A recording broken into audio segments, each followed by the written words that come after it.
దేవుని వాక్యం చూస్తానండి, ప్రతి ఒక్కరి జీవితంలో ఎంతో విలువైంది, ముఖ్యమైంది క్యారెక్టర్. ఈరోజు నేను క్యారెక్టర్ గురించి మాట్లాడబోతున్నాను. ఈ వాక్యం అనేటప్పుడు మనల్ని మనం పరీక్షించుకోవాలి. House are character.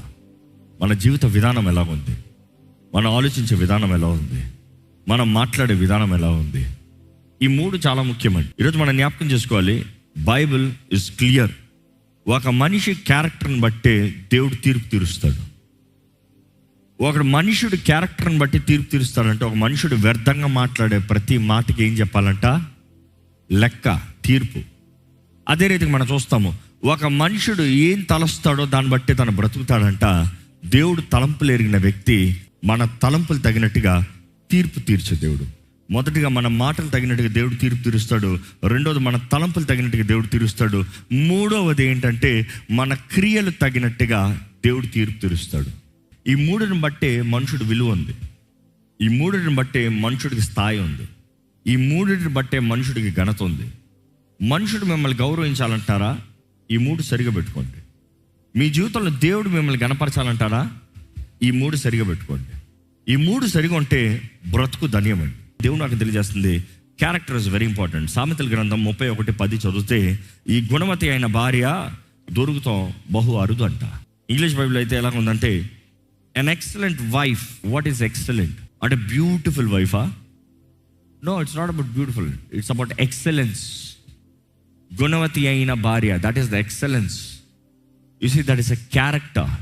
సో దేవుడు నాకు తెలియజేస్తుంది, గుణవతి అయిన భార్య, టాకింగ్ అబౌట్ ఎ క్యారెక్టర్. ఆ క్యారెక్టర్ దొరుకుతాం, అలాంటి క్యారెక్టర్ కలిగిన వ్యక్తి దొరుకుతాం బహు అరుదు అంట. బహు అరుదు, చాలా కష్టం. అలాంటి వానికి, అలాంటి వ్యక్తి దొరుకుతామో ఏం దొరికినట్ట అంట? Far more precious than jewels అంట. నగలు దొరికిన దానికన్నా క్యారెక్టర్ కలిగిన భార్య మేలంట. ధనము తెచ్చే భార్య కన్నా, ఈరోజు చాలామంది అడుగుతారు, వాట్ డూ యూ బ్రింగ్? ఏం తెస్తావు పెళ్లి చేసుకుంటే? ఏంటి నీ ఫ్యామిలీ బ్యాక్గ్రౌండ్ ఏంటి, నీ ఆస్తి ఏంటి? స్త్రీలు పురుషులు ఇద్దరికి చెప్తున్నానండి, కేవలం పురుషులు మాత్రం చెప్తున్నాను అనుకోవద్దు. బాగా చెప్పారు, మాకేం లేకపోయినా పెళ్లి చేసుకోవాలని చెప్తున్నారు. క్యారెక్టర్ కలిగి ఉండండి, అన్నీ ఉంటాయి.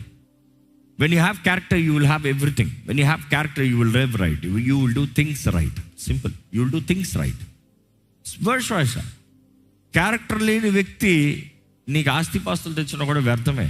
You will have mental torture in your life. Character is very important. It's far more precious than jewels. గొప్ప నగల కన్నా, గొప్ప ధనం కన్నా విలువైందంట. కీర్తన 119 మొదటి వచనం చదువుతామండి. యెహోవా ధర్మశాస్త్రం అనుసరించి నిర్దోషముగా నడుచుకున్న వారు ధన్యులు. నిర్దోషముగా చూసి, దేవుని వాక్యము మనకి ఎలా బ్రతకాలో తెలియజేస్తుంది. దేవుని వాక్యం ఎలాంటి దృష్టి కలిగి ఉండాలో తెలియజేస్తుంది. క్యారెక్టర్స్ అన్నప్పుడు వీఆర్ టాకింగ్ కదా, it is about your words, your thoughts, your actions. నీ మాటలు, నీ తలంపులు, నీ క్రియలు. ఈ మూడు దేని బట్టి ఆధారపడి ఉండాలో ఒక క్రైస్తవుడింది? దేవుని వాక్యం తగినట్టుగా.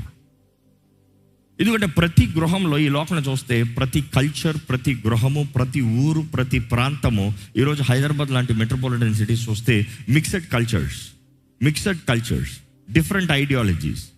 ఒక గొప్ప స్థాయి నుండి, ఒక అల్ప స్థాయి నుండి అన్ని రకాలు కలిసి అన్ని రకాలు జీవిస్తారు. ఈరోజు ప్రభావితం అయిపోతుంది ఎడ్యుకేషన్ సిస్టంలో కూడా, స్కూల్లో కూడా. ఏంటి? Mixed cultures. ఒక ఇంటిలో ఒక పదం, ఒక విధానంలో ఒక పద్ధతి తగినట్టుగా పెంచినా కూడా అక్కడికి వచ్చేటప్పటికి ఏమవుతున్నారు? స్కూల్కి వెళ్తే పిల్లలు నేర్చుకోండి రా అని పంపిస్తే నేర్చుకోవాల్సింది నేర్చుకుంటారు, అక్కర్లేనిది నేర్చుకుంటున్నారు, అవసరం లేనిది నేర్చుకుంటున్నారు. మంచి ప్రభావితం కన్నా చెడు ప్రభావితం ఎప్పుడు ఎక్కువ ఉంటుందంట. ఎప్పుడు అది 100% ఎక్కువ ఉంటుందంట. సో మంచి ఒకటి చేద్దాం అన్నప్పుడు దానికి చెడు ఏంటి అనేది ఎక్కువ ఆలోచించాలి. It is not just one side. ఈరోజు చాలామంది ఒక్క సైడ్ ఆలోచిస్తారు. Always think 2 sides. Balance of life always shows 2 sides. ఇదంటే ఇదేంటి, ఇది చేస్తే ఇదేంటి, ఇది చేస్తే వీరు సంతోషపడతారు, ఎవరు బాధపడతారు? ఎందుకంటే నువ్వు చేసేది అన్నిటికీ అందరూ సంతోషపడరు. జ్ఞాపకం చేసుకోండి. నువ్వు దేవుని సంతోషపడితే ఇంకోటి మండుతుంది. ఎవడాడు? సాతానికి. నువ్వు దేవుని మహిమపరిస్తే ఇంకోటికి అవమానం కలుగుతుంది. ఎవడాడు? సాతానుడు. నువ్వు దేవుని గణపరుస్తే ఇంకోటి నీ మీద పగపడుతున్నాడు. ఎవడాడు? సాతానుడు. నువ్వు సాతాన్ని మహిమపరుస్తావు, దేవుని మహిమపరుస్తావు. జ్ఞాపకం చేసుకో, దేవుడు మాకు తెలియజేస్తుంది, లోకంతో స్నేహమో దేవునితో వైరము. నువ్వు లోకంతో ఫ్రెండ్షిప్ చేస్తున్నావు, దేవుడు అంటాడు నువ్వు నా శత్రువువి. నువ్వు లోక పద్ధతి తగినట్టు బ్రతుకుతావా, నువ్వు నాకు శత్రువి. నువ్వు లోక మార్గంలోకి వెళ్తున్నావా, నువ్వు నాకు శత్రువి. మీరు ఎవరి పక్షాన ఉన్నారు? మీరు ఎవరిని చూపిస్తున్నారు? మీరు ఎవరిని కనబరుస్తున్నారు? ఎవరిని మహింపరుస్తున్నారు? ఎవరిని ఆరాధిస్తున్నారు? ఎవరు సాక్షిగా బ్రతుకుతున్నారు? ఈరోజు మీరు బ్రతికేదే ఇట్ ఇస్ యువర్ క్యారెక్టర్. ఎందుకంటే నీవేమై ఉన్నావు దాన్ని తగినట్టుగా బ్రతుకుతావు. దేవుని వాక్యం తెలియజేస్తుంది, ఒక మనిషి as a man believeth in his heart so shall he be. ఏదైతే నమ్ముతాడో దాన్ని తగినట్టుగా బ్రతుకుతాడంట. దేవుని వాక్యంలో చూస్తానండి, దేవుని ధర్మశాస్త్రం తగినట్టుగా మనం బ్రతుకుతే వీ హ్యావ్ గుడ్ క్యారెక్టర్. దేవుని ధర్మశాస్త్రం, దేవుని నామం, దేవుని నియమము, ఆయన నామాన్ని ధరించుకుని ఆయన నియమం ప్రకారం బ్రతకాలి. ఈరోజు క్రైస్తవుడు అని పిలుచుకుంటాం మనము. దేవుని వాక్య నియమాన్ని ఎరిగిన వారికి ఉన్నామా, ఆయన వాక్య నియమం ప్రకారం బ్రతికే వారికి ఉన్నామా పరీక్షించుకోవాలి. దేవుని వాక్యంలో చూస్తే there is this nice verse, Timothy రాసిన మొదటి పత్రిక 4వ అధ్యాయము 12వ వచనము. నీ యవనమును బట్టి, నీ యవనాన్ని బట్టి ఎవడును నిన్ను తృణీకరింపనవద్దు. నీ క్యారెక్టర్ ఎలా ఉండాలంట? మాటలోను. నీ క్యారెక్టర్ ఇతరులకి ఎగ్జాంపులరీగా ఉండాలి. నీ జీవిత విధానం ఇతరులకి ఎగ్జాంపులరీగా ఉండాలి. ఆ క్యారెక్టర్ ఎందులోంచి ఎక్స్ప్రెస్ అవుతుంది? మాటల్లోనూ, ప్రవర్తనలోను, ప్రేమలోను, విశ్వాసములోను, పవిత్రతలోను. You see it is all outward expressions. ఈ వీటిలో నీ క్యారెక్టర్ తెలియజేయబడుతుంది. సరిగా కనబరచు. నీ మాటలు సరిగా పెట్టుకో. నీ కాండక్ట్ సరిగా పెట్టుకో. నీ ప్రేమ సరిగా ఉండాలి. యథార్థం, నిజమైన ప్రేమ ఉండాలి. నీ విశ్వాసాన్ని కనబరచు. నీలో పరిశుద్ధతను చూపి. ఈరోజు జ్ఞాపకం చేసుకోవాలండి, మన క్యారెక్టర్ లేకుండా ఎవరు మనల్ని వెంబడించరు. అందరు నీ చుట్టూ రావచ్చేమో కానీ నీ క్యారెక్టర్ సరిలేకపోతే మాత్రం నిన్ను వెంబడించరు. తెలుసా? You expect people to be behind you, they don't. Some people say, follow me, follow me, follow me. Nobody follows. But if someone is fruitful, if someone is practical, if someone is really worth living the life, people will automatically follow. నన్ను ఎవరు గౌరవిస్తలేదు అంటే నీ character సరిలేదు. నువ్వు గౌరవించావు కాబట్టి నీకు గౌరవం లేదు. నువ్వు గౌరవిస్తా నీకు గౌరవం ఉంటుంది. You see punctuality. మనుషుడు సమయాన్ని ఫాలో చేసేవాడికి ఎప్పుడు గౌరవం ఉంటుంది తెలుసా? ఉద్యోగాల్లో మీరు కరెక్ట్గా టైం మెయింటైన్ చేయండి, మీకు గౌరవం ఉండకపోతే చూడండి. దేవునికి మీరు టైం మెయింటైన్ చేయండి. See if God not honoring you. దానియేలు ముమ్మార్లు ప్రార్థన చేసేవాడంట. అండ్ బైబిల్లో చూస్తే గాబ్రియల్ వచ్చినప్పుడు దానియేలుతో చెప్పేది, Daniel you are esteemed by God. ఒక ట్రాన్స్లేషన్ ఉంటుంది, you are honoured by God. దేవుని ద్వారా గౌరవించబడే వ్యక్తివి నువ్వు. ఏంటి దేవుని ద్వారా గౌరవించబడే వ్యక్తి? నువ్వు ముమ్మార్లు ప్రార్థన చేస్తున్నావయ్యా, నీ ప్రార్థన సమయాన్ని సరిగా పెడుతున్నావయ్యా, ఏ సమయంలో ప్రార్థన చేయాలో ఆ సమయంలో ప్రార్థన చేస్తున్నావు, దేవునికి ఇవ్వాల్సిన టైం నువ్వు కరెక్ట్గా మెయింటైన్ చేస్తున్నావు. You are honoured by God. ఈరోజు దేవుడు మనల్ని చూసి you are honoured by God అని చెప్పగలరా?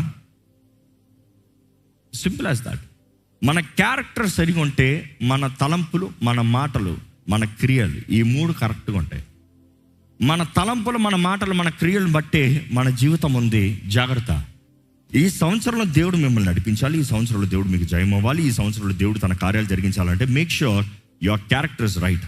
ఇంకో మాటలు చెప్పాలంటే ఈరోజు మనం అంటాము, everybody should be disciplined, not me. Everybody should be good, not me. 10 మందిని ఫాలో టైం అంటున్నాం, మీరు టైం ఫాలో చేస్తున్నారా? 10 మందికి చెప్పేది మీరు చేస్తున్నారా? ఈరోజు పిల్లలు తల్లిదండ్రులకు విలువ అవ్వరు, గౌరవం అవ్వరు. ఎందుకు చెప్పండి? తల్లిదండ్రులు చెప్తారు కానీ చేయరంట. పిల్లోడు ఏం చేస్తాడు? నువ్వు చెప్పేదానికన్నా నేనేం చూస్తున్నానో అదే చేస్తాను. నువ్వు ఎలా ఉన్నావో అలా చేస్తాను. నువ్వు ఏం చేస్తావో అది చేస్తాను. ప్రతిరోజు లేచింది మీరు మోకరించి ప్రార్థన చేస్తాం. మీ పిల్లలు చూడండి ఏం చేస్తారు చూడండి. వాళ్ళు ఎవ్వరు ఏం చెప్పక్కర్లా, ఆటోమేటిక్గా మోకాళ్ళు ఆటోమేటిక్గా చేస్తారు. దేవుని కృపను బట్టి మా పిల్లలకి నేను అదే నేర్పించా. నన్ను చూస్తారు, ఎందుకంటే పుట్టినప్పుడు మాతోనే పడుకుంటారు, మాతోనే ఎదుగుతారు. చిన్న చిన్న పిల్లలు ఉన్నప్పుడే వారు చూసేది ఏంటి? మేము పొద్దుట లేచినట్టు మోకాళ్ళు ఎదుగుతాం. ఆ మోకాళ్ళు వేసేటప్పటికి ఈ పిల్లలు చూసి అలవాటు ఏమవుతుందో తెలుసా? మేము లేచి మోకరించేటప్పుడు కూడా వాళ్ళు లెగుస్తారు, లేచి పక్కకు వచ్చి మోకరిస్తారు. చిన్న చిన్న పిల్లలు ఉన్నప్పుడు కూడా వచ్చి మోకరిస్తారు, ఇట్లా మోకరిస్తారు. బెడ్ మీద చేపెట్టి ఇట్లా తల కింద కూర్చొని మోకరిస్తారు, మోకాళ్ళ మీద కూర్చి. It is a habit. అదే మేము లేచి పొద్దుటే ఫోన్ పట్టుకున్నాం అనుకో, వాళ్ళు ఏం చేస్తారు చెప్పండి? ఈరోజు పిల్లలు ఏం చేస్తారు? వాళ్ళు కూడా మీరు తల పక్కన పెట్టి మీరేం చూస్తున్నారో చూస్తారు. So be careful. What is the role model? What is like? మీరు చూపించే మాదిరి ఏంటి? బాలుడు నడవలసిన త్రోవ వాడికి నేర్పించాలంట. నేర్పించాల్సిన తల్లిదండ్రులు. ఇంట్లో ప్రారంభమయ్యేది, స్కూల్లో కాదు. ఇంట్లో బిడ్డ కరెక్ట్ క్యారెక్టర్ ఐడియాలజీలో పెంచబడితే స్కూల్లో వచ్చే ఎదుర్పులకి నిలబడగలుగుతాడు. ఇంట్లో పెంపకం, క్యారెక్టర్ టీచింగ్ డెవలప్మెంట్ లేకపోతే స్కూల్కి వెళ్ళినప్పుడు అందరూ ఏ దారిలో పోతున్నారో ఆ దారిలో పోతారు. You see, character is not following popularity. ఈరోజు చెప్పాలంటే దేవుని వాక్య నియమం మారదు. ఈరోజు లోకం చూడండి మారిపోతూ ఉంటుంది. ఒకరోజు అంటారు ఇలా చేయకూడదు, ఒకరోజు అంటారు ఇది చేయొచ్చు, ఒకరోజు అంటారు లా అబార్షన్ చేయకూడదు, ఇంకో రోజు ఇస్తారు అబార్షన్ లీగల్. ఏం మారతలేదా? మారుతూనే ఉంది. Look back. You see, world is changing, but the word of God will never change. You need to train your children to follow the word of God. దేవుని వాక్యం, మనం దేవుని వెంబడించేవారు అంటే ఆయన వాక్యాన్ని ఎరిగి ఆయన వాక్య ప్రకారం జీవించాలి. తిమోతికి రాసిన 2వ పత్రిక 2:22 చదువుతామండి. నీవు యవనేచ్ఛల నుండి పవిత్ర హృదయులై ప్రభువునకు ప్రార్థన చేయు వారితో కూడా. ప్రభుతో ప్రార్థన చేయవారితో కూడా. ఒక్కసారి ఉండండి. ప్రభువుకి ప్రార్థన చేసేవారితో, ఇంకో మాటలో చెప్పాలంటే choose your friends right, choose your community right, choose your situation right. You see the atmosphere, నువ్వు ఎదిగే అట్మాస్ఫియర్ రియలీ మ్యాటర్స్. చాలా ముఖ్యమండి. నువ్వు ఎదిగే ఆ ప్రాంతాన్ని బట్టి నీ బిడ్డల జీవితం ఉంటుంది. నేను అనుభవపూర్వకంగా చెప్తున్నాను, అందుకని బాధతో చెప్తున్నాను. I don't mean to criticise but the reality. I don't mean to speak negative but the reality. మా చిన్నప్పుడు మేము ఫస్ట్ మంచి స్కూల్లోనే చదివాం. దాని తర్వాత మా నాన్నగారు ఏం చేశారు, ఇంత ఎందుకులే, ఇంటి పక్కనే స్కూల్ ఉంది కదా, ఎవరు వాళ్ళని తీసుకెళ్తారు, నేను ఊరికి వెళ్తూ ఉంటాను, నేను సేవలో తిరుగుతూ ఉంటాను, నా పిల్లల్ని ఎవరు మరలా అంత దూరం తీసుకెళ్తారు, మేము ఉండే స్థలానికి స్కూల్కి, ముందున్న స్కూల్కి చాలా దూరం. ఇంటి పక్కనే కొంచెం ఒక 1 కిలోమీటర్లో ఒక బేసిక్ స్కూల్. ఆ స్కూల్ ఎట్లా ఉందంటే ఇల్లు స్కూలు, ముగ్గురిని అక్కడ వేశారు. సో బేసిక్ ఇంటి పక్కన స్కూల్ వెళ్ళామా వచ్చామా, కానీ స్టాండర్డ్ చూడలే. ఎలాంటి వాళ్ళు, లోకసారంగా పెరిగే పిల్లలు ఎలా ఉంటారు, ఆ చిన్న వయసుకే త్రాగుడు, చిన్న వయసుకే మత్తు పదార్థాలు, చిన్న వయసుకే డ్రగ్స్, చిన్న వయసుకే పిచ్చి పనులు. Because they see lot of people doing that and they are brought up. Correction లేదు, డిసిప్లిన్ లేదు. అలాంటి స్నేహాలు నా యవ్వన కాలంలో నేను తప్పిపోతానికి ముఖ్య కారణం అదే. నా యవ్వన కాలంలో నా 13 సంవత్సరాలు వచ్చేటప్పటికి నేను తప్పిపోతానికి ముఖ్య కారణం ఏంటంటే ఇంట్లో భయము, దేవుని భక్తి, ఆలయంలో దేవుని సేవిస్తాము, దేవుని వాక్యము, అవన్నీ చక్కగా ఉంది. ఇంట్లో బయట బాను, ఆలయంలో బయట బాగానే ఉంది. కానీ ఎప్పుడైతే స్కూల్కి వెళ్తున్నామో ఎక్కడ ప్రభావితం ఎక్కడ ఉంది? ప్రతిరోజు స్కూల్లో. నువ్వు ఎంత కాదన్నా నీకు పక్క బెంచోడు, నీ క్లాస్లో అందరూ చేస్తున్నారు కదా. పిల్లోడికి ఏముంటుంది, నేను లెఫ్ట్ అవుట్ అయిపోకూడదన్న ఫీలింగ్ వస్తుంది, నేను ఒక్కడిని సపరేట్గా ఉండిపోకూడదన్న ఫీలింగ్ వస్తుంది. సరే, అందరితో కలిసి లాట్ మనసు ఒప్పదు. ఏ ఒక్కడో ఏ దేవుని బిడ్డ పాపం చేయాలని చేయడు, చేస్తాడా? ఆ స్లోగా గిల్ట్ లాప్ట్ ఉంటుంది, కానీ బయటికి సర్లే దులుపుకుంటూ వెళ్ళిపోతారు. అలాంటి పరిస్థితుల్లోనే నేను పాడైపోతాం జరిగింది. నేను దేవునికి మరలా దగ్గరికి చేరతాను ఎట్లా దొరికిందంటే, ఎప్పుడైతే నేను మరలా ఒంటరితనంలోకి పోయినప్పుడు I started to discover my self. నేను ఎవరిని, నాలో ఉన్న పునాదులు ఏంటి, నాలో ఉన్న వేర్లు ఏంటి, నేను ఎవరిని, నాలో సతమతం అయ్యాను, పోరాడుకున్నాను, ఎంతో కలవరపడ్డాను, ఎంతో కష్టపడ్డాను, జీవితాన్ని నాశనం చేసుకోవాలంట, అప్పటికే ఇక చచ్చిపోదాం అనుకున్నాను. అలాంటి పరిస్థితుల్లో ఐ రీకనెక్టెడ్ విత్ గాడ్. నేను అందుకని ఈరోజు చూస్తే I'm very keen on our children. ఎలా ఉన్నారు, ఎలాంటి స్నేహం, ఎవరి దగ్గరికి వెళ్తున్నారు, ఎలాంటి పరిస్థితులు ఉన్నారు, ఎలాంటి ప్రభావితం ఉంది. Be careful, maintain your family values. Family values చాలా ముఖ్యం. ఆ ఫ్యామిలీ వాల్యూస్ దేని ఆధారపడి ఉంది? దేవుని వాక్యానికి ఆధారపడి ఉంది. దాని తగినట్టుగా మీ కుటుంబాన్ని పెంచండి. వారు పెద్దోళ్ళైన తర్వాత నా మాట వింటలేదంట, అది మీ పొరపాటు. వారేదో మనసు మళ్ళీపోతాం కాదు, మీరు పెంచాల్సిన విధానాలు పెంచలే. They have to know who they are deep down inside. దేవుని వాటిలో చూస్తానండి, flee from youthful passions, pursue righteousness. చదవండి. ప్రభువునకు ప్రార్థన చేయు వారితో కూడా నీతిని, విశ్వాసమును, ప్రేమను, సమాధానాన్ని వెంటాడు. See, this is a character. ఏంటి వెంటాడాలంట?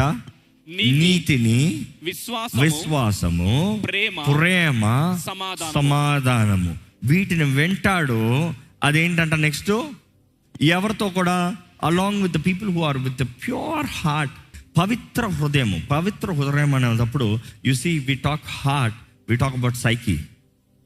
అంటే హృదయం ఏంటి? ఆత్మ కాదు, హృదయం. హృదయంలో తలంపులు, హృదయంలో ఎమోషన్స్, హృదయంలో గతంలో వారన్న మాటలు, క్రియలు. సో పవిత్ర హృదయాలు అన్నదప్పుడు ఇతరులను స్నేహం చేసేవారు హృదయం ఎలా ఉంది? వారు యథార్థంగా ఉంటున్నారా? ఇతరుల గురించి నీచంగా మాట్లాడుతున్నారా? గర్వంతో మాట్లాడుకుంటున్నారా? ఇతరులను అవమానపరుస్తూ మాట్లాడుతున్నారా? You see got be very careful. మీరు ఎవరితో స్నేహం చేస్తున్నారు, ఎవరితో సమయం గడుపుతున్నారు, మీ సమయం ఎవరితో ప్రార్థన చేస్తానికి వెళ్తున్నారు? ఈరోజు చాలామంది ప్రేయర్ పార్ట్నర్స్ అంటారు, gossip partners. Gossip partners are not prayer partners. ఒక వ్యక్తి నీ దగ్గరకు వచ్చి కూర్చుని పలానోళ్ళు పలానా చెప్తారంటే ఫస్ట్ దయచేసి దండం పెట్టి వెళ్ళరండి అని చెప్పండి. Simple. You allowing entertaining that gossip, you are spoiling your character. Maintain your character. నేను మాట్లాడలేదు, అవును నువ్వు మాట్లాడలేదు, మాట్లాడేవాడి గురించి నువ్వు ఎంటర్టైన్ చేస్తున్నావు కదా. కట్టెలు వేసేంత వరకు మంట కాలుతూనే ఉంటుందంట, కట్టెలు తీసే మంట ఆరుతుంది అంతే పాయింట్. నువ్వు కట్టెలేస్తూ మంట ఇంకా పెద్దదవుతుంది అనుకుంటానండి. మ్యాచ్ స్టిక్ చిన్నదే కాల్చావా, పుస్ అయిపోయింది. అదే మ్యాచ్ స్టిక్ తీసుకొచ్చి పక్కన కట్టెలను అంటించండి, కాలే కొద్ది కట్టెలు పెద్దది ఏంటి, ఏమవుతుంది? మంట ఇంకా పెద్దగా ఉంటుంది. I'm asking what is that your fuelling? ఏంటి మీరు ఎక్కువ చేసేది? దేవుని మహిమపరుస్తున్నామా? దేవుని గణపరుస్తున్నామా? దేవుని నామాన్ని ఎత్తి చూపిస్తున్నామా? లేకపోతే అపవాది కార్యాలకి ఐ యు ఫ్యూలింగ్? దేవుని వాక్యలో చూస్తానండి, Proverbs chapter 10 verse 9. యథార్థముగా ప్రవర్తించువాడు నిర్భయముగా ప్రవర్తించును. మీ జీవితంలో మీరు యథార్థంగా బ్రతుకుతున్నారా? ఆ యథార్థత అన్న మాట ఇంగ్లీష్లో చూస్తే ఏమనుంది? ఇంటగ్రిటీ అంట. ఇంటగ్రిటీ అన్న మాట గ్రీక్ మాట చూస్తే ఇంటజా అన్న మాట వస్తుంది. ఇంటగ్రిటీ అన్నదప్పుడు 3 విషయాలు. అదే ప్రారంభంలో ఫస్ట్ చెప్పాను, క్యారెక్టర్కి ఏం కావాలి, ఆ 3 విషయాలు చెప్పింది. మర్చిపోయారు చూసారా? తన మాట, తన తలంపు, తన క్రియ, ఈ 3 ఒకటిగా ఉండాలి. ఈ 3 ఒకటి అంటాము ఇంటజా అన్నమాట. ఇంటగ్రిటీ. ఒక మనిషి ఇంటగ్రిటీ కలిగిన వ్యక్తి అన్నదప్పుడు, ఎ మ్యాన్ విత్ ఇంటగ్రిటీ అన్నదప్పుడు తను ఏం మాట్లాడుతున్నాడో, ఏం తలస్తున్నాడో అదే చేస్తాడు. Is one. తను మాట్లాడే మాట, తను ఆలోచించే విధానము, తను చేసే పని ఒకటే ఉంటుంది. నేను మాట ఇచ్చాను కాబట్టి నేను చేస్తాను అంటాడు. అంటే he saying I have integrity, నాకు వాల్యూ ఉంది, నాకు ఇంటగ్రిటీ ఉంది, నాకు గౌరవం ఉంది అంటాం తెలుగులో కావాలంటే. ఈ మాట జ్ఞాపకం చేసుకోవాలి. దేవుని వాక్యం చూస్తాము, ఓ ఇశ్రాయేలు, the lord God is one. నీ దేవుడైన యెహోవా ఒక్కడే అన్న మాట వస్తుంది. ఆ మాట చూస్తే 1 ఇన్ ఇంటజా, 1 ఇన్ క్యారెక్టర్. తండ్రి, కుమార, పరిశుద్ధాత్మ ఒకటే. What he thinks, what he speaks, what he acts. ఇక మాటలో చెప్పాలంటే తండ్రి చిత్తము, తలంపు, యేసు ప్రభు వాక్కు, ఆది యందు వాక్యం ఉండెను, వాక్కు, పరిశుద్ధాత్మ, క్రియ, శక్తి. That's a power, that is action. So తండ్రి, కుమార, పరిశుద్ధాత్మ ఒక్కటే. 1 in integrity, 1 in character. So ఈ మాట జ్ఞాపకం చేసుకోవాలి. దేవుని ఎరిగిన వారిని మనము, మన క్యారెక్టర్ సరిగా ఉంది అన్నదానికి సాదృశ్యం ఏంటి? మనం మాట్లాడే మాటలు, మనం ఆలోచించే విధానం, మనం చేసే పని ఒకటిగా ఉండాలి. ఈ రోజు నుండి హ్యావ్ ఇంటగ్రిటీ ఇన్ లైఫ్. జీవితంలో ఇంటగ్రిటీ కలిగి బ్రతుకుతే నిర్భయంగా బ్రతకచ్చంట. ఈరోజు ఈ మాట దేవుడు మీతో మాట్లాడుతున్నాడు. తలలోంచి ప్రభుత్వం మాట్లాడండి. ఎలా ఉంది మీ హృదయం, ఎలా ఉంది మీ తలంపులు, ఎలా ఉన్నాయి? How is your character, how is your life? మీరు చేసిన తలంపులు, నిర్ణయాలు ఏంటి? మనసులో ఒకటి అనుకుంటే బయట ఒకటా? మనసులో ఒకలాగా, బయట ఒకలాగా, మాటలు ఒకలాగా, క్రియలు ఒకలాగా. చేస్తానని చేయకపోతామా? ఇస్తానని ఇవ్వకపోతామా? వస్తానని రాకపోతామా? యేసు ప్రభు చెప్పలేదా, నీ మాట అవునంటే అవును, కాదంటే కాదు. ఇక మాటలు చెప్పాలంటే నువ్వు హృదయంలో ఏం తలుస్తున్నావో అదే. ఎస్ అంటే ఎస్, నో అంటే no. You have to be one. You have to be one in integer, one in integrity. Have integrity in your life. నీ వ్యక్తిత్వం కలిగిన వ్యక్తిగా నువ్వు బ్రతకాలండి. దేవుని వాక్కు తగినట్టుగా బ్రతకాలి. దేవుని వాక్కు మీద ఆధారపడి నీ జీవితాన్ని కట్టుకోవాలి. యథార్థమైన జీవితాన్ని జీవించాలి. ఇప్పటికే మీ హృదయంలో కానీ ఏమన్నా చెడు తలంపులు, ఇప్పటికే మీ జీవితంలో మీ క్యారెక్టర్ పాడైన దాన్ని బట్టి పాడు చేసుకునే కార్యాలు ఉంటే దేవుని పాదాలు పట్టుకోండి. నూతన అవకాశాలు, తరుణాలు ఇచ్చే దేవుడు. ఆయన కృప ఎంతో గొప్పది, ఆయన ప్రేమ ఎంతో గొప్పది, ఆయన అనుగ్రహించే తరుణాలు ఎంతో గొప్పవి. ఈరోజు మేలు చేస్తానికి దేవుడు ఆశిస్తున్నాడు, మేలు జరిగిస్తానికి ఆశపడుతున్న దేవుడు ఈరోజు మీ జీవితంలో మేలు జరిగించాలని ఆశపడుతున్నాడు. Ask God, make me new, heal my life, give me a new beginning. ఈరోజు దేవుడు నిన్ను ఆశీర్వదించాలని కోరుతున్నావేమో. దేవుడు అంటున్నాడు, సెట్ యువర్ హార్ట్ రైట్. నీ క్యారెక్టర్, నీ ఇంటెగ్రిటీ నువ్వు కాపాడుకో. పరిశుద్ధంగా బ్రతుకు, నా వాక్కు తగినట్టుగా బ్రతుకు, నీ హృదయాన్ని భద్రపరచుకో. జ్ఞాని అయిన సొలొమోను అంటాడు, by all means guard your heart. ఏదైనా సరే నీ హృదయాన్ని భద్రపరచుకో. ఏది చెల్లించైనా సరే, ఏది వదులుకునైనా సరే నీ హృదయాన్ని సమర్పించుకో, నీ హృదయాన్ని భద్రపరచుకో. Protecting your heart is more important than your money nor anything else. More than name, frame, money, opportunities, వీటన్నిటికన్నా మించింది గార్డింగ్ యువర్ హార్ట్. మీ హృదయం ఎలాగుంది? హృదయంలో నెమ్మది ఉందా? శాంతి ఉందా? సమాధానం ఉందా? దేవుడు అనుగ్రహించే ఆయన ప్రేమ మీరు అనుభవించగలుగుతున్నారా? లేకపోతే ప్రభుతో మాట్లాడండి, దవా నా హృదయంలో కావాల్సిన నెమ్మది దయచి నన్ను శుద్ధీకరించయ్యా. ఇప్పటికీ మీరు అనొచ్చేమో, I am corrected in my character అంటే, ask God, he'll make all things new. ఈరోజు ఆయన రక్తం సిద్ధంగా ఉంది, ప్రభు సిద్ధంగా ఉన్నాడు నిన్ను నూతన పరుస్తానికి. నీవు అడిగితే ఆయన కార్యం చేస్తాడండి. పరిశుద్ధ ప్రేమ తండ్రి, ఈరోజు నీ పాదాలు జరుపుచున్నాం ప్రభా. మమ్మల్ని చూడు, మమ్మల్ని దర్శించు, మా జీవితంలో కార్యం జరిగించు, మమ్మల్ని బలపరచు ప్రభా, మమ్మల్ని మార్చయ్యా. ఈ సంవత్సరాలు మా అందరి జీవితంలో మార్పు చూడాలయ్యా. నీకు ఇష్టం లేని కార్యాలు, క్రియలు, తలంపులు మా నుండి దూరపరచు ప్రభా. నీకు విరోధమైంది మా నుండి తీసివే ప్రభా. నేను ఆయాస కలిగించే మార్గాల నుండి మమ్మల్ని దూరపరచు ప్రభా. నీ వాక్కు తెలుసుకుని బ్రతుకుతామయ్యా. నీ వాక్ని పట్టుకుని బ్రతుకుతాం ప్రభా. అయ్యా, నీ వాక్కు తగినట్టుగా బ్రతుకుతామయ్యా. గతంలో అజ్ఞానంలో బ్రతికేమేమో కానీ అయ్యా, నీ వాక్ వింటున్నా మేము మా జీవితాన్ని భద్రపరుచుకుంటాం. We will guard our hearts Lord. నీ వాక్ మమ్మల్ని జీవింపజేసేది, నీ వాక్ మమ్మల్ని సరిదిద్దేదయ్యా. కొన్నిసార్లు కష్టంగా ఉండొచ్చేమో వినటానికి, కానీ మా బలహీనతలో నీ బలాన్ని అనుగ్రహించే దేవుడివి. నీ కృప మాకిచ్చి నీ ఆత్మ సహాయాన్ని ఇచ్చి నడిపించే దేవుడివి. ఇదిగో ప్రభా, ఈరోజు ఎవరెవరైతే ఈ వాక్కును వింటున్నారో వారికి కావాల్సిన నీ ఆత్మ సహాయం దయచేయ. వారికి కావాల్సిన నీ ఆత్మ నడిపింపు దయచేయ. వారికి కావాల్సిన నీ శక్తి, నీ అభిషేకం దయచే ప్రభా. అన్ని విషయంలో తోడు నేను నడిపించే దేవుడు నీవే. అన్ని విషయంలో ఆదరించే బలపరిచే దేవుడు నీవే. చూడయ్యా, నీ బిడ్డలను చూడయ్యా. ఈ ఆలయంలో ఉన్న వాటిని చూడు, ఈ లైవ్లో వీక్షిస్తున్న వాటిని చూడు దేవా. కుటుంబాలను చూడు, కుటుంబాలు కట్టుకునే జ్ఞానం దయచే. కుటుంబాలను నీ మహిమాత్మే పెంచే జ్ఞానం దయచే దేవ. ఈ అంచెదనంలో లోక మార్గాలు కాదయ్యా, లోక పద్ధతులు కాదయ్యా, లోకం కాదయ్యా మమ్మల్ని ప్రభావితం చేసేది. నీ వాక్ ద్వారా మేము ప్రభావితం అవ్వాలి. Not the trends of the world, not the cultures of the world. లోకంతో స్నేహం, వైరమని నీ వాక్యం స్పష్టంగా తెలియజేస్తుందయ్యా. We don't want be your enemies Lord. నీ శత్రువు అంటే ఇక బాగుపడినోడు ఎవరు లేడు అయ్యా.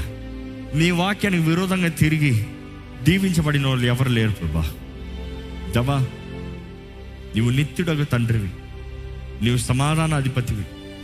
మా హృదయంలో, మా జీవితంలో నువ్వే ఎప్పుడు మా తండ్రిగా ఉండాలి, మా సర్వంగా నువ్వే ఉండాలి అయ్యా. నువ్వు మాకు సమాధానాన్ని దయచే. మా జీవితాల్లో, మా హృదయాల్లో మాకు కావాల్సిన సమాధానం దయచే. మేము చేసే పనుల్లో సమాధానం దయచే. సమాధానంతో ఒక పని చేస్తాం వేరు అయ్యా. కంగారుపాటుతో, అలసటతో, విసుగుదలతో పని చేస్తాం వేరు కదా అయ్యా. నీ వాక్యం సెలవిస్తుంది కదా ప్రభా. A merry heart is like a medicine అయ్యా. మా జీవితాల్లో మెడిసిన్, మా ఆనందం నీ యందు ప్రభా. నీ యందు మేము ఆనందిస్తూ ఉంటే మా ఎముకలకి బలం కదా ప్రభా. మా జీవితానికి దీవెన కదా ప్రభా. కానీ ఏడుపు జీవితం, విసికి వేసారిన జీవితం మా ఎముకలు కొల్లబట్టిస్తుంది కదా ప్రభా, మా దేహాన్ని కొల్లబట్టిస్తుంది కదా ప్రభా. విచ్ డ్రైయత్ అవర్ బోన్స్, నీ వాక్యం తెలియజేస్తుంది అయ్యా. దేవా, మమ్మల్ని మేము జాగ్రత్తగా కాపాడుకుంటూ ఈ నూతన సంవత్సరము ప్రతి అడుగులో మాలో పరిశుద్ధత, మాలో యథార్థత, నీ నీతిని పట్టుకుని నీ నామాన్ని వెంబడిస్తూ నీవేమై ఉన్నావు పరమ తండ్రి, నీవేమై ఉన్నావు, నీ మహిమ ఐశ్వర్యము చొప్పున నీ వాక్యం తెలియజేస్తుంది అయ్యా. నీవేమై ఉన్నావు, నువ్వు ఏమి ఇవ్వగలుగుతావు, మేము నిరీక్షించి వాటిని పొందుకునే భాగ్యం ఇక్కడ ఉన్న మా అందరికి దయచేయ. నిరీక్షించి వాటి నిజ స్వరూపాన్ని నీ వాక్యం తెలియజేస్తుంది. విశ్వాసం, మా విశ్వాసపు కార్యాలు, క్రియలు నీ వాక్యం తెలియజేస్తున్న రీతిగా క్రియలు లేని విశ్వాసం వ్యర్థమని. The evidence of our faith is works కదయ్యా. మా జీవితాలు నిన్ను మహిమపరిచినట్లుగా క్రియల రూపంగా మా విశ్వాసాన్ని కనబరిచి జయకరమైన, ఘనమైన, సఫలత కలిగిన మార్గదర్శనం చూపించే విశ్వాసం కలిగిన వారిగా ఇతరుని బలపరిచి మా వెలుగు ఇతరులకి కనబరిచి మేము ఈ లోకానికి ఉప్పై ఉన్నామని జ్ఞాపకం చేసుకుని బ్రతికే భాగ్యం దయచేయమని ఈరోజు ఇక్కడ నుండి వెళ్తున్న ప్రతి ఒక్కరు, ఈ లైవ్లో వీక్షిస్తున్న ప్రతి ఒక్కరు ప్రభా, మా మాట, మా తలంపు, మా క్రియ ఒకటిగా ఉండినట్లుగా, ఆ మూడు నీ వాక్యానికి ఆధారం చేసుకుని బ్రతుకున్నట్లుగా, నీ వాక్యము తగి నీ బిడ్డలుగా కనబరచబడినట్లుగా ఈ లోకం ఎదురు చూస్తుంది కదా ప్రభా. నీ బిడ్డల కొరకు నీ సృష్టి అంతా ఎదురు చూస్తుంది, నీ వాక్యం తెలియజేస్తుంది అయ్యా. నీ బిడ్డల కొరకు అయ్యా, నీ మహిమ మా యందు కనబరచబడాలని, నీ మహిమని ఇక్కడున్న మా అందరి జీవితంలో, నీ ప్రజల జీవితంలో నీవు కనబరిచి నీ నామాన్ని గణపరచినట్లుగా జీవించే భాగ్యం దయచేయమని నజరేయుడైన యేసు నామములో అడిగి వేడుచున్నాం తండ్రి, ఆమేన్. దైవం నీవయ్యా.